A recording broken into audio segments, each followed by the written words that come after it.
Your frustrations. Oh yeah. Oh yeah. Oh yeah. I got Rum Iris. Rums. I got Iris going, oh yeah. Yeah. I love it. Miss that little girl. All right. 1, 2, 3. What's up, everybody? Hey guys, today we are going to talk about some frustrations. I'm angry. As an agent, I'm angry. I'm frustrated. When they don't let them show the house. So That's the one that gets me the most. This is gonna be your raw inside look at what it's like in the daily life of a real estate agent. When we sat down and you're like, hey, I really want to sell this house. I want to do blah. I don't care what blah is, right? My job is to get you out of this house. And if the next job is to get you in another house, then that's fantastic. If that is, you're moving to Florida and I've got you an agent in Florida, that's great too. But the first goal before we can accomplish anything else is to sell the house. Mm-hmm. Guess what you can't do? Guess what doesn't happen sell the house. If you don't let people look at it, nobody's buying it. Like, that's my pet peeve. Like, that's the number one thing. Declined or canceled showings gets under my skin like no other. That's it. Yes. Like, everything else I can work with. But when you don't let them show the house. I've got a doozy for you. I don't understand it. All right, what's the doozy? You get an offer. Yep. You counter back. Yep. They counter back again. Yep. You are slowly getting to that middle ground where you can agree. Yep. You're both marching to the 50-yard line. Yep. And all of a sudden, you're $5,000 apart.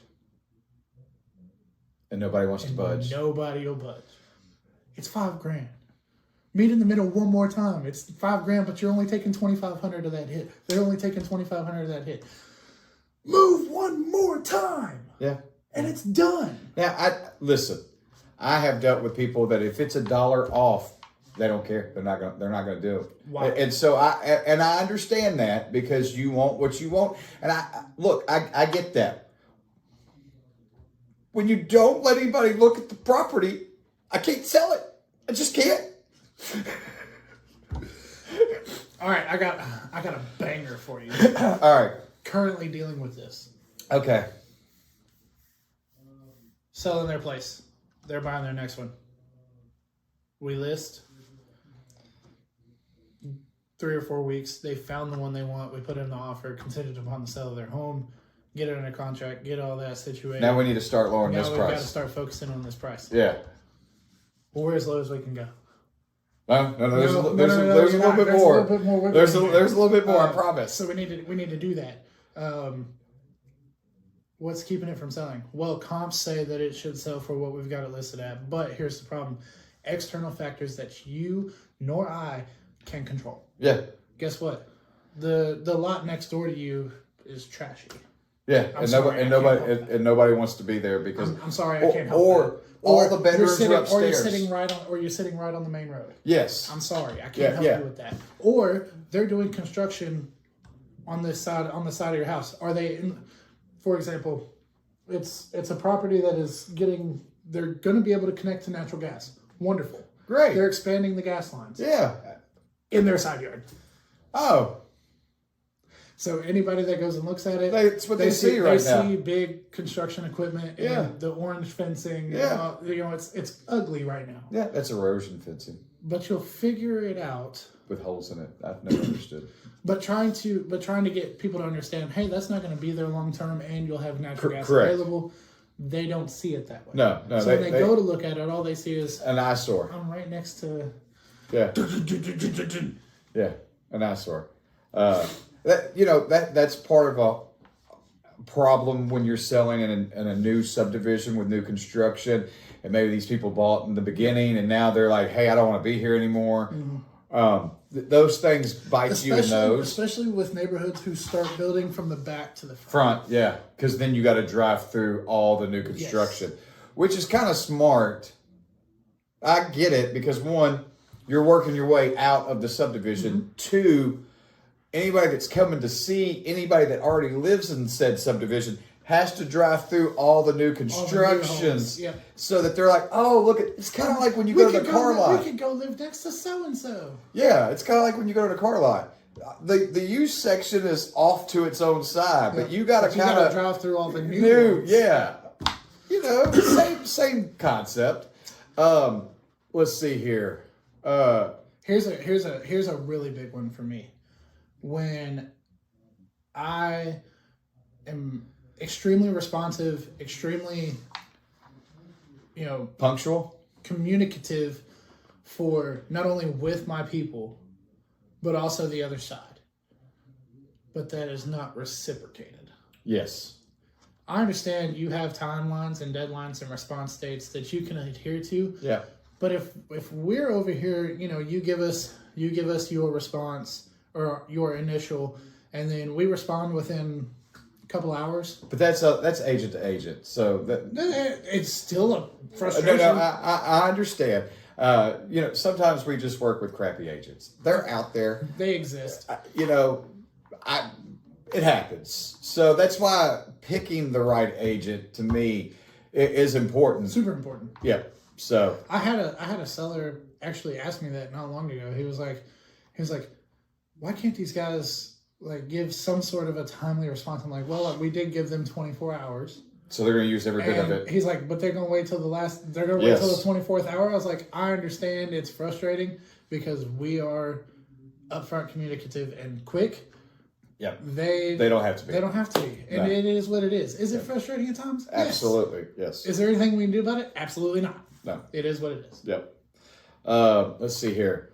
When we walk through the house for a listing and we go, hey, we would like these things to be taken care of so they don't come back later to haunt us. Just do it. Please.